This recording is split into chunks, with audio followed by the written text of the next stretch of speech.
Thank you. So, hi, good morning. As a distinguished professor of computer science and executive director of the Paul English Applied AI Institute at UMass Boston, I'm honored to be here today at Unlocking the Power of AI panel. So with AI's quickly evolving technologies, coupled with its potential to impact nearly every facet of our daily lives, both personal and professional, I hope today will provide us with an opportunity to discuss how Massachusetts can lead in the AI space.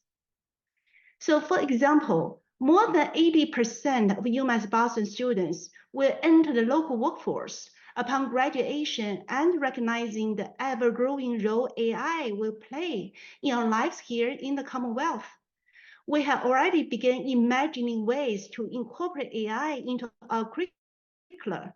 AI presents massive opportunities, but also very real risks, particularly for historically underserved groups and with a student body comprised of more than 60% first-generation students and more than 50% from racial and ethnic minorities.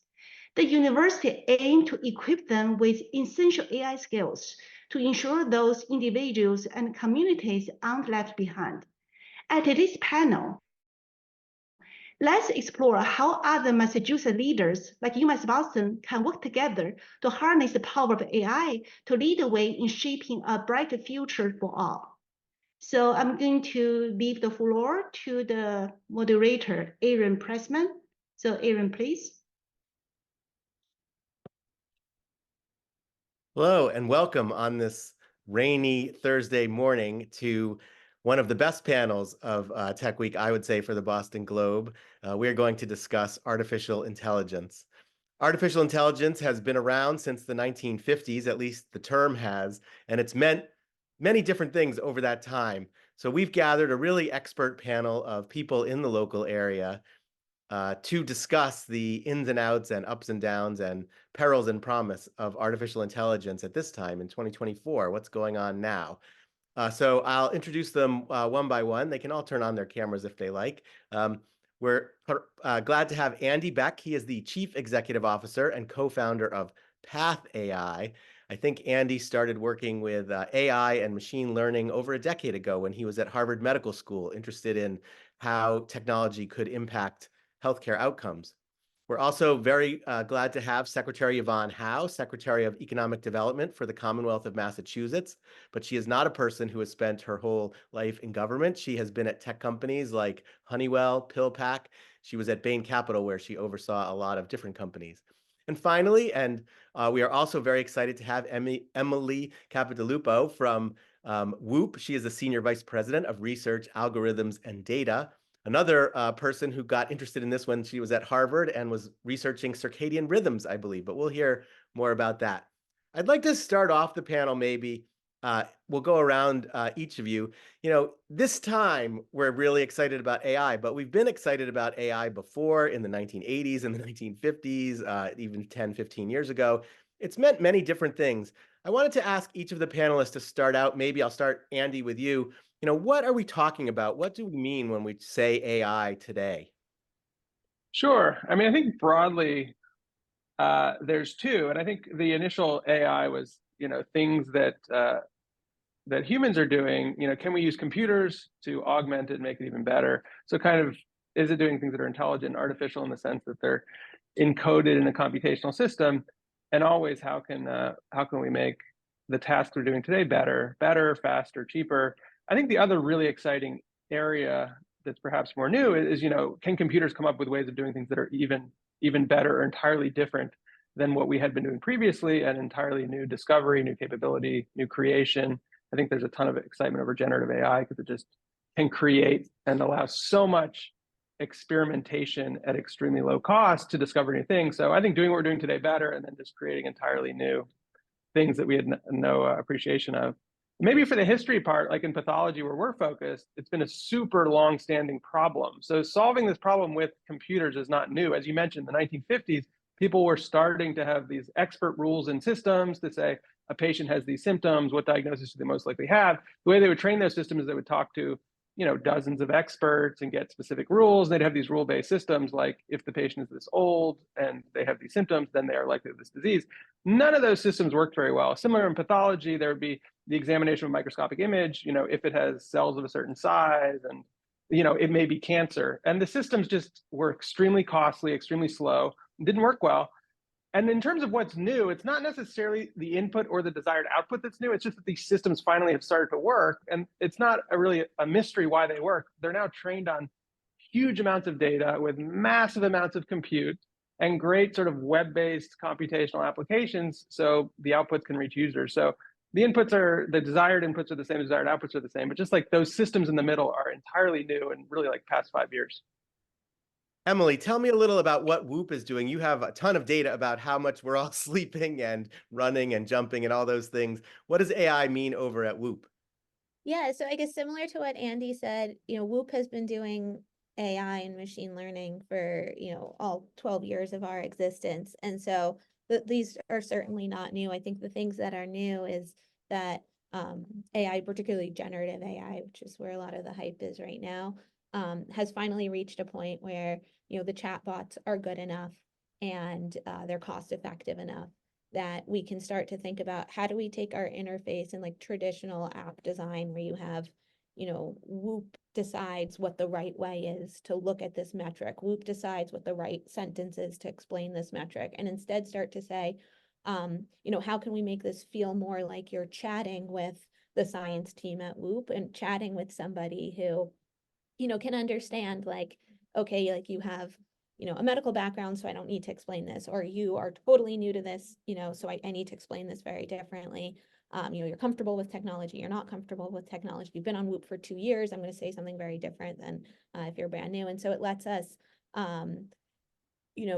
while still keeping those traditional interfaces, because we do think that we're onto something in the way we've organized data, we now allow you to kind of talk to Whoop in a way that feels really natural and is meeting people in a way that they like to, that makes it a lot more accessible. And so people who maybe were overwhelmed previously are finding that it's just much easier and therefore that they're able to actually get everything that the product has to offer out of it. And so that's been a really exciting step forward for us.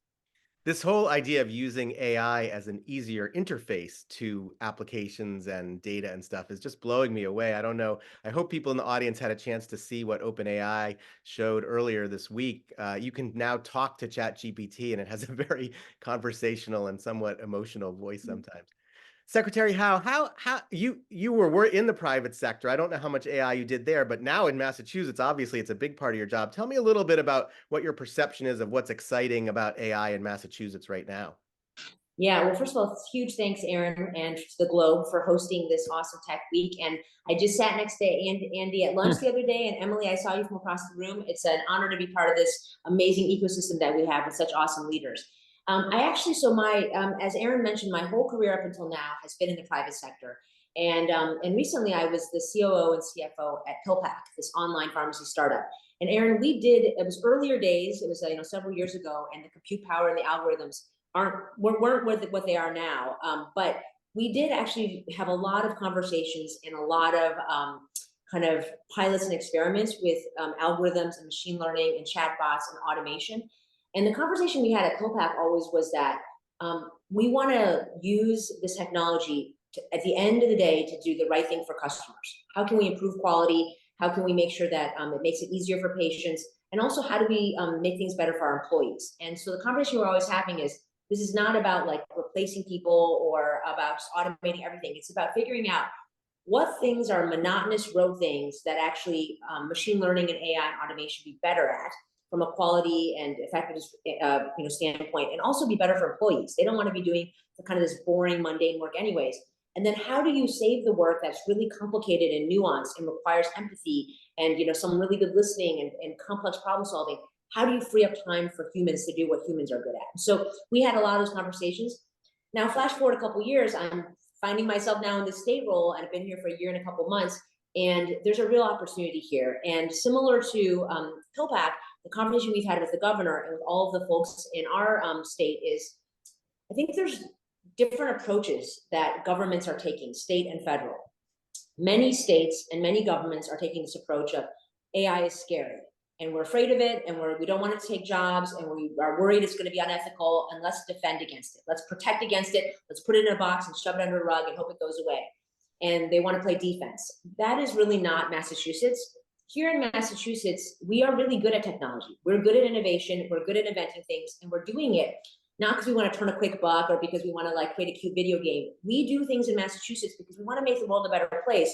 So here, the governor has explicitly said, let's play offense. Let's embrace AI in smart, ethical, awesome ways to cure disease, to fight climate change, to make people healthier, to figure out how to, educate people better. And so the governor signed an executive order to create a statewide AI task force with people from across the state, academia, private sector, nonprofits, our union friends, the government, to figure out how can we embrace and accelerate the adoption of AI to solve problems in really, really good ways. So that's what we're focused on here. Thank you very much. Thanks everyone for those introductions.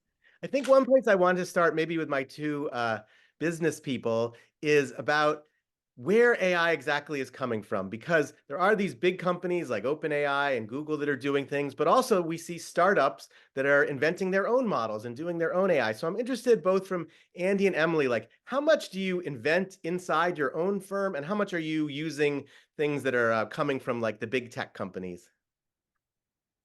Sure. I'm happy to kick it off and then hand it over to Emily. I mean, it's a great question. So we've been at it since 2016. People might not remember, but there was a lot of interest in AI back then as well. So people sometimes are surprised, like, you started the company that long ago? It's like the big advances in deep convolutional neural nets, deep learning, that have still are the core of what's moved on to transformers and generative AI and stuff, really started in 2012.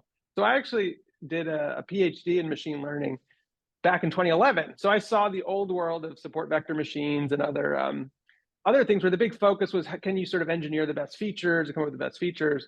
With sort of the advent of deep learning in the 2012, and the big companies hadn't yet figured out the tools, it was all about how to use these huge model architectures. And at first, when we started the company, you had to build them yourself. You had to do a ton yourself. So we invested a lot in how do we get the GPUs to work and how do we actually implement and train deep learning models. And we probably spent years doing that. And then a few years later, Facebook releases open source, amazing platform for building deep learning models, and so does Google and everyone else.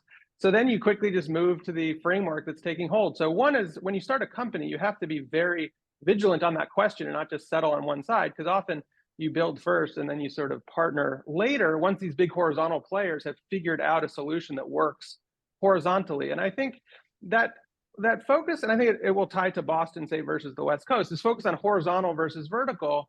To Yvonne's point, I think we tend to be very focused in Massachusetts in really solving vertical applied problems that are hard and important extremely well, and leveraging these big horizontal platforms where they're useful and not where they're not. And I think, at least in our space, in pathology, a couple of things are super important in that area that you just can't buy or partner. One is the data. So we've partnered over the years for very, very specific data, annotated data, images, very specific microscopic types of images. Each have their own sorts of confidentiality and other considerations that is very specific to our medical domain. And the other, just the workflow, the clinical workflow and the drug development workflow is very specific. So all of the applications around that, you can't just really buy a framework for that or an AI framework from a big horizontal tech company. You have to build a lot of that yourself. And then the iterative feedback loop with our customers, both in the life sciences as well as in diagnostics, is all sorts of data and information and customer relationships for product development that we build ourselves. So we want to sort of be able to stand on the shoulders of the giants and really leverage all the huge advances that are being made broadly. But to succeed as a company, you have to have something that you do that's really special. And I think if you focus on the patient or on the drug development process, and sort of say, what do they need to succeed and how can I build that? It becomes very clear what you can kind of build or what you can buy. And you have to keep revisiting it because the technology keeps improving, but that's kind of the framework we use. All right, put a pin in that little issue that Andy sort of just touched on about privacy, but we'll come back to that. Emily, what's WHOOP doing about in-house versus the big tech? Yeah, this is going to sound a lot like what Andy just said. Funnily enough, we actually used to work in the same building, WHOOP and PathAI, and I think we're solving a lot of the same problems. It's interesting, but again, like WHOOP's moat, our sort of secret sauce is we have this incredible data set now. We've got billions and billions of days of data, workouts, sleeps, all those different things. None of that is anything that like these big foundation model LLMs are providing. What they have that we don't have, and what they've been able to offer, we partnered with OpenAI in our Whoop Coach feature, is all of the language models. And so when you think about like a feature like Whoop Coach, where you can just text with Whoop and get all of these generated responses, they're always built in a way where it's this marriage of what's your secret sauce and all the models that go around that, and then what's the piece that they're offering. So you have this foundational model, in our case comes from OpenAI, and then we wrap around that all the Whoop data, everything we know about the person. And so when you actually like text with Whoop Coach, it goes through our it gets packaged essentially with what we know, all of the Whoop knowledge. How does Whoop work? Where things live in the app, what's new, what's, what can Whoop do, all those kinds of things, and what's personally happened for you. Then it goes, it gets turned into, natural language through OpenAI models, and then it comes back, and again we post process that. So we're never sending any personal identifiable information to OpenAI. So if it says like, "Hi, Emily," OpenAI never knew it was Emily. We send a kind of like marker placeholder, and then we inject that name back on our side. And so anything identifiable never leaves Whoop, and we're able to keep all of that, all of our proprietary algorithms totally within our system, but leverage the fact that they can take, in hundreds of different languages, different tones, different, whether you want it to be verbose or succinct, like all those different things, create language that you can understand, and then package that back for you. So it takes our math and it makes it into natural language. And so being able to partner where they can offer something that we can't has been really wonderful. But this is the first third-party machine learning or AI algorithm that Whoop has ever used. Everything we've done in the 11 years before we launched Coach was entirely done in-house. And I think, Andy's point is a really important one. Like, these companies exist because they have something that, is proprietary and something that they do really well, but it doesn't mean that as, other tools, and we just, we think of LLMs as a tool, as other tools become available, in order to continue to stay relevant, it's important to be constantly evaluating whether or not you should be such a walled garden, or if it's time to partner with those people. And we're really glad we did. OpenAI has been incredible to work with. Great. Okay, I want to remind anyone watching that there is a Q&A little question function at the bottom of your screen. So we are going to take audience questions later. Secretary Howe, I wanted to ask you sort of the 30,000-foot version of that question, which is, like we used to have a great PC and computer industry in Massachusetts, but it didn't work out. So do you worry at all? Does it keep you up at night that we have a lot of Massachusetts startups and companies dependent on the tech giants, or should we have our own foundational models here? How do you think about it? Yeah, lots of things keep me up at night in this job.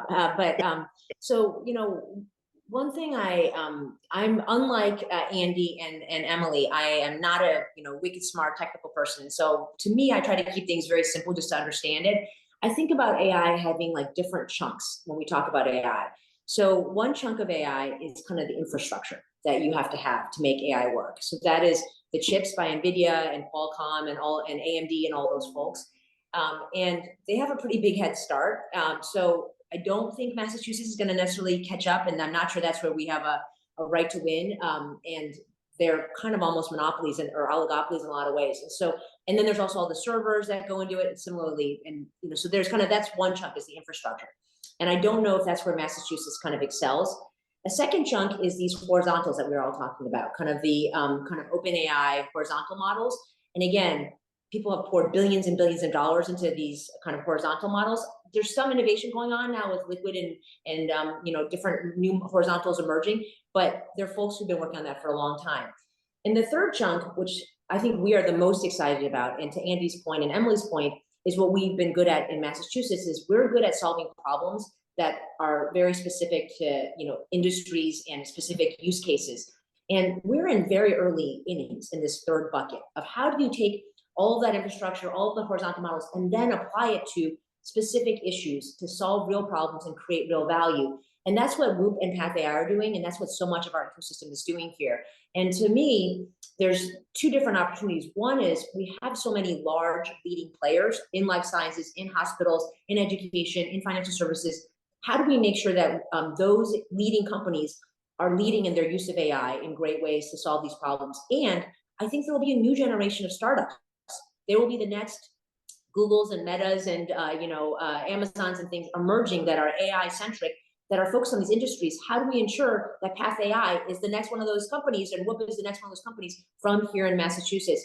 And so a lot of what our task force is focused on is, we in the state, we don't have infinite powers. I wish we did. But what are the things that we can do to help kind of spark and kind of encourage and strengthen this ecosystem? And so the things that we're thinking a lot about is, how do we use convening power to get folks together and create a strong community of AI folks? We graduate so much AI talent from our state. How do we make sure that they stay here and that they become part of this ecosystem? Where we have resources, so we just filed an economic development bill. There's $100 million just for AI, and then there's actually other pools of money in that $3.5 billion bill that we can allocate to AI. So how can we use our resources for grants and incentives and research programs to help, again, to encourage this and to build kind of some of the infrastructure that we need and the shared pieces that we can use? We can change regulation. So we have lawmakers that are part of our AI task force to make sure that we are being smart about how we think about regulation. We can be a first customer. And so we actually have a bunch of pilots right now using AI to make the government better and to pilot ourselves and to kind of lead by doing it ourselves. And the fifth and really important thing is we can message. So we have a governor who's a very powerful communicator. She can be out front talking about how we use AI in good ways. And so that's what the task force is focused on, is how do we use those state tools to support our ecosystem and to support awesome companies like Path AI and Whoop. Yeah, I think if we had the governor here, we'd need some good basketball analogies for AI. Yes, she likes to talk about how we're going to put points on the board. So we're trying to put points on the board all the time. Points on the board. All right, for this next section of the conversation, I didn't want to gloss over the fact that there are some challenges and even risks with AI. And I think maybe, Secretary Howe, I'll start with you on this round. Some governments, like in Europe, are sort of cracking down on a lot of AI practices. There are issues about privacy, about bias, all kinds of things. What on the regulatory side? What is the state's approach going to be? Yeah, so a couple things here. So we, obviously in the Healey Driscoll administration, we think a lot about issues of equity, and we think a lot about kind of doing things that we believe are ethical and moral. The governor was a former attorney general, so this is something she cares a lot about, and all of us care a lot about. There's a couple of different angles here on the AI front. So let me start with workforce. So one of the things we think a lot about is both to fuel the economic growth, but also because we want every kind of human in our state to be able to benefit and to be able to succeed as technologies change. And I think one of the learnings we had from our success in life sciences is that in the initial first several years of success there, a lot of the success went to a small group of people, a lot of our PhDs and college graduates in Boston and Cambridge. And as life sciences matured, we've been really much more intentional about saying, gosh, we have awesome talent with folks who don't necessarily want to get a college degree, or folks who live in other parts of the state. How do we help everyone benefit? We're in early days in AI. How do we learn from that and start off on the right foot to make sure that anyone from any kind of background can be, I think the quote is that AI is not going to replace humans. AI will replace humans who don't understand AI. And so how do we make sure we start at an earlier age in middle school and high school and across all kinds of educational backgrounds to help prepare folks to benefit and to be part of this AI revolution? So that's from an equity and workforce standpoint. Then from a privacy standpoint, I think the analogy I like to think about is like, I'm old now, so I remember when the internet emerged, and it feels like it's 1995 in the internet where we are in AI. It's really hard to predict what's going to happen, but when we look at what happened in the internet, there's a lot of good that came from it, and also obviously a lot of not so good things. And so how can we learn from that? And I think for AI, it's not about because technology is evolving so quickly, I think it's impossible to regulate every use case and to kind of put tons and tons of, onerous burdens. I think the better thing is to have a framework of kind of what's the North Star of what we're trying to accomplish? How do we think about broad categories of, the quality of the data, the security of the data, and like what is the North Star of what we're using this for, and how do we make sure we have those guardrails and kind of those frameworks in place? And so that's what some of the task force is trying to focus on now. And we're very excited. We have so many people. We've already had more than 200 people from across our state kind of pulled in as part of these conversations. And the goal is at the end of the task force, later at the end of the summer, we're going to be announcing some of those recommendations to the governor on all of these areas, including some of the regulatory aspects. But again, I don't think, I know some states are really trying to be very heavy on the regulation. And I think in the internet days, we kind of had Wild West. Like, I don't think the answer is either extreme. It's probably something in the middle where we learn, but we are also flexible and nimble, if that makes sense. I don't know if Andy and Emily agree with that. So they might disagree, but I'd love to hear their input too. All right. Well, Emily, tell me a little about how is WHOOP protecting customers' privacy? Do you worry about your data set being perhaps, having some implicit bias built into it? And what do you think about, the regulatory framework? Yeah, That's a all lot. great questions. No, those are great. So we care deeply about privacy. It's really important to us, and it was something that, from the first minute that we decided we were going to explore this, was part of the conversation. And one of the ways that we've addressed privacy is that no personal information leaves WHOOP in our integration with OpenAI. It all stays inside of WHOOP. We also know that some people are really excited about AI and everything it brings, and other people are, more nervous. And so we wanted to make sure that as we introduce this feature, it was opt-in. It doesn't show up unless you want it to.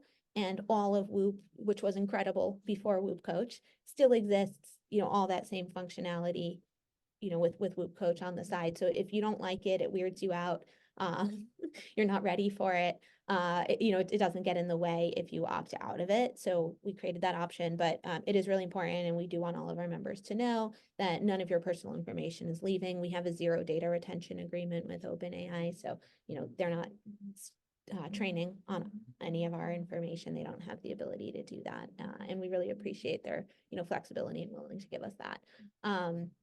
So yeah, we've kind of built for it. Sorry, I forgot what was the next part of your question. You don't have to answer all of it, but if there was anything in terms of bias in the data set that you think about at all, or. Oh yeah, sorry, that's really important. Yeah, it's something we're really intentional about. We make sure that as we're building any of our algorithms, that we go out of our way in order to make sure that all different parts of not only our demographics on WHOOP today, but the demographics of who we want to be on WHOOP 2-3 years from now are coming into our lab and are participating in our studies. So we have a physical lab here in Boston, a sleep lab in Australia. We do global research studies, and so we're constantly trying to make sure, okay, like we did a big study recently on pregnancy, because WHOOP women tend to be healthier than the average population. We partnered with West Virginia University in order to gain access to a population of pregnant women that looked different from the population of pregnant women that we already had. And so we do go out of our way to try and fill in those gaps and to identify them, because it is absolutely true that as much as AI is really, really smart and a fun and exciting tool, it's also really dumb in that it only knows what it's seen. And so if you are only training on people who are really healthy, it's only going to work, or you can only really guarantee that it will work, or understand how it works on that same population. And so we wanted to make sure that, in a population that does tend to have less access to healthcare, have less access to especially like prenatal care and a lot of the work we've been doing around pregnancy, that they're going to have the same outcomes, so that we don't misinterpret our results, because we also publish them in peer-reviewed academic journals. And so we don't want to just be publishing, this is what healthier white people in Boston or something like that experience. We want to make sure that these things generalize, because otherwise they're not broadly applicable. Andy, I do want to hear about you on privacy, but you're in the medical system where there are some laws actually, but also, bias. If we look back at healthcare studies going back a long time, sometimes the people who were left out of the system were their symptoms were not incorporated into how we thought about care. Tell me a little about, I'm really interested in how you look at bias in your data set. Yeah, so I was actually just going to say the same answer, so I'm glad you prefaced with that. I mean, we are in healthcare and we've been in it from the beginning, and I'm a physician by training. So the idea of like the criticality of confidentiality and data provenance for patient data has been, we've been fortunate in a way that that's been with the company from the beginning, because it's much easier to solve these problems early than late. So we kind of, before we achieved any scale, this was table stakes for us for both our work in life sciences as well as our work on the diagnostic side, which has been super important for the company and is only more important today because it's not only us doing it proactively, it's all of our customers now are super attuned to the importance of data privacy and IT and security standards. So to the second part of the question about bias, a few things. I mean, one, what is exciting, at least about deep learning compared to what's come before, is its ability to generalize really well across populations, to Emily's point, if that is seen in the training set. So, and this is even more true today than it was a couple of years ago with things like foundation models that can be trained on massive sets of unlabeled data and really learn subtle patterns across diverse populations and even diverse tasks, using the word diversity broadly, like in our case, from single cell classification all the way up to a whole slide. And certainly the differences between populations are even much more minor than those. So what's so exciting about deep learning is it actually can help, if it's trained in an intentional way on the right data sets and then validated across diverse populations, it can work extremely well across diverse settings. So how have we tried to address it? I mean, one is just this focus on data diversity from the beginning is really important, both in the training as well as where the rubber hits the road is on the evaluation and the testing. Because although you can't guarantee something will generalize to a population that hasn't been seen before, the important thing is to evaluate whether it does or not. So even more attention on the components of the test set and then how the system is actually performing in the real world. And I think the other important just strategy we take is being very long-term minded. And I think scale is really going to matter because you need to be operating at a large scale to address all these small populations with enough numbers that you can make sure your system continues to get better year over year and to work equitably across all the populations. So if you're able to achieve scale and be intentional about it, I mean, I think what's really exciting about kind of what we're building in certain areas within AI is it truly can democratize expertise in a way that was truly impossible today, where you say pathology, everyone will say, okay, who are the top 5 breast cancer pathologists in the US? There's literally probably 5 that people will list, and they're in big academic medical centers, and they can review 100 cases a day or whatever. And there's millions of people being diagnosed with cancer. Well, once all of this knowledge from, say, those top 5, but also the top 100 physicians is encoded in a machine, that could be distributed across the globe to everyone. So that's kind of the vision of how, if built intentionally and one is able to really achieve scale, that you really could democratize the best, in our case, diagnostics for everyone. Okay, we're going to go to some audience questions in a minute. I have sort of a quick question for the panel members. Let's see if anybody has a good answer. I read all kinds of things to try and keep up with what's going on in AI, newsletters and websites and all kinds of things. I'm curious if any of the panelists have any tips for the viewers about a website they like or a newsletter they like, or maybe the Boston Globe tech coverage. A good place to keep up with AI. Well, I have a favorite because I'll go for it, Yvonne. No, go ahead, please. Well, I have a very specific one that I was listening to today, Ben Thompson's Stratechery. I think that's in terms of the tech industry and where AI is going, and someone who's seen a lot and isn't overreacting to the latest thing, which is what most tech journalism does, is the old is gone and the new is here. Whereas in reality, things move in a much different way. So I think he's super nuanced. And that's my quick plug for that. Stratechery, it's a weird word, but he's a good guy, Ben Thompson. Okay, Yvonne, what were you going to say? I was going to say, so I'm an omnivore, so I read everything. I'm not particularly discerning, but I just want to try to learn and get as many perspectives. But also what's exciting is that there's so much going on in person in our state right now around AI gatherings. So there's so many different groups. There's a whole active group with Paul Beier that he's convened. They have I think it's a weekly call of anybody who's interested in AI and they have different groups and different topics.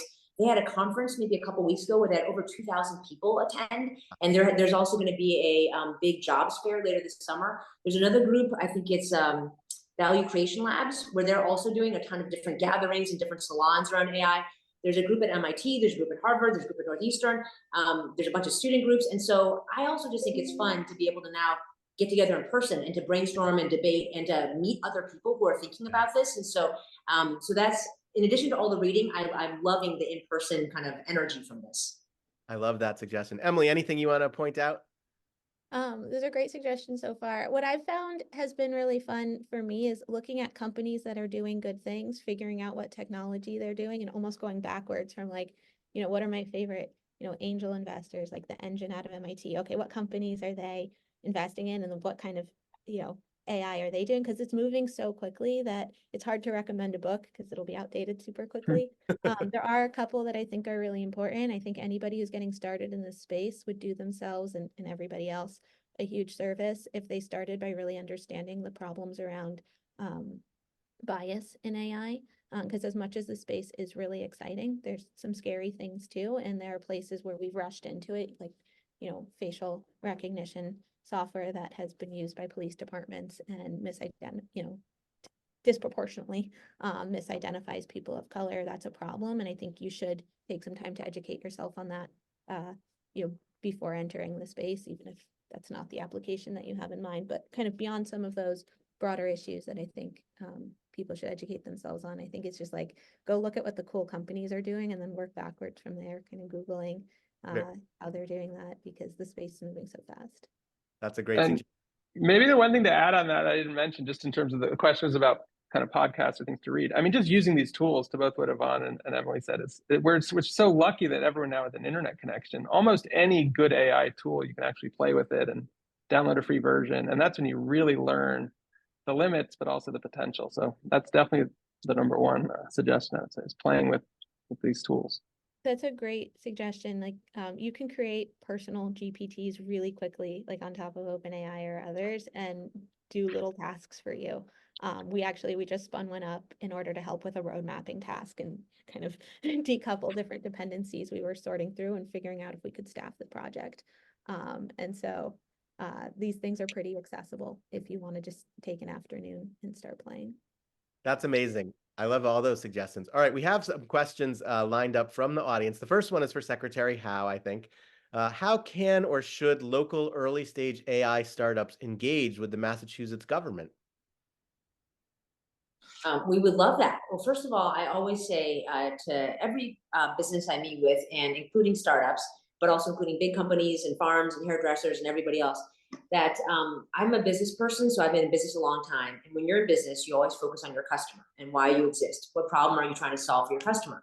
Now I'm in the government, so I'm in public service, but the part of the public that I serve in economic development is our economy, which is all of our businesses. So every startup, every entrepreneur, they are my customer. You are my customer. And my job is to try to help you start your company here in Massachusetts and scale it and get everything you need and all the support you need to be wildly successful from here in our state. And so we would love engagement. And we have lots of different resources in Massachusetts. So we can connect you to lots of people, to investors, to other people doing similar things, to customers.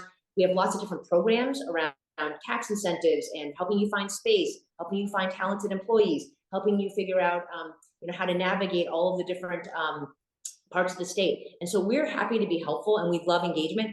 And then specifically on the AI task force, we have 25 people on the task force, but we're really trying to pull in as many people as we can into all of our different working groups. So we had sector-specific working groups, and now we're kicking off a phase around some kind of broad topics around things like security and some of the regulatory pieces, or around things like workforce and training, around things like what kind of shared services that we might need across the state. And so if there are startups or folks who want to get involved, feel free to email me and I'll connect you to our working group and get you plugged in. But I'm just yvonne.howe@mass.gov. And I do read every single email, and I do try to respond to every email, not always promptly, but we are here to be responsive and to make sure that we are helpful to everybody. So please do engage. We would love it. Thanks so much. The next question is sort of one that Emily was just touching on, so maybe I'll ask Andy, but it's sort of someone would love to hear the panel weigh in on what they find large language models useful for and where they fall short. And just kind of, I don't know if you use them at all, personally or in business, Andy. Yeah, so we use them a lot. We use them some internally. I think I personally have found them quite useful. I mean, I think the two things that they're really killer at is summarizing big, complex documents. So, if you throw something in and say, summarize what are the key points. Now, I believe Adobe, even as one example, has this sort of built into their product. summarizing. So I think there's a big future for that. I already find it useful in terms of summary. And the other is definitely starting from a blank page and or improving something that you're writing, or like almost just giving a little prompt. I want to write a message about something, or that's extremely can be extremely useful, I think. In terms of the company, so I think just like any task with text, starting from blank page, one of the first things I did as a hobby is like songwriting. So I've been a very, very slow songwriter my whole life. And as a joke, this was right when GPT-4 came out, I was just like, write a song about this topic in the style of so-and-so with chord progressions. And it like did it immediately, and it wasn't that bad. And then you can iteratively improve it. And I was just like amazed at going from, a month of work to, so it's kind of making it your own, but leveraging the LLM to get you further. And I think that's the balance, because I think a lot of the stuff the LLM produces is pretty mediocre, and so much of communicating with people is real and has to be from the heart. So it's like, how do you balance those two things? But the efficiency for at least certain types of communication is a huge gain. So I think there's all these creative applications, music, texts, poetry, who knows? So I don't know. In terms of business and the limitations for us, so the funny thing for us is, if you picture what a pathologist does, they're trying to interpret a microscopic image. And some of the limitations are, it can be slow and there can be variability among people. And the reason is we all have sort of generative models that we're creating. We have this very, in a way, sparse information coming in from our retinas, going to our brain. Our brain creates an image of what it thinks it sees. But these images we're looking at have like 1 million cells, and they're very, very complicated, and no one has time to look at every cell. So the fact that it's generative means that you often get different answers from different people, because a prompt at 5 in the morning in your brain may give you something different than a prompt, at 5 p.m. or certainly across 2 different people. What's so exciting about machine learning as a complement to humans is it can be very deterministic, and it can take these millions of cells and reduce it to like 3 letters that matter, like no cancer or cancer, and do that in a completely reproducible, scalable way. So in essence, it's not at all what everyone's excited about for generative AI. It's the exact opposite. It's a classification, deterministic model. So sometimes you really don't want creativity. You don't want hallucinations. You want to know what is the right answer, and what's the answer that's going to be completely deterministic at 5 a.m. and 5 p.m. and from Boston, Omaha, LA, you'll get the exact same answer. And oftentimes, at least on the product side, the generative portion is a bug, not a feature. So I'd say that's the biggest limitation, is when do you want to complement what humans are doing versus I don't know, do something super creative and potentially not reproducible. Andy, thank you. I think that answer is going to work well as the final question for the panel. Thank you, Andy, Emily, Yvonne, for joining us for this educational talk about AI and what's going on in Massachusetts. And I'll turn it back to Professor Ding for some final comments. Thanks so much. Excellent panel. So as we bring this insightful panel to a close, I want to express my gratitude to Boston Globe and our moderator, Aaron Pressman, and our esteemed panelists, Emily, Andy, Secretary Hao, for their valuable insights and contributions to the AI ecosystem at the Commonwealth of Massachusetts.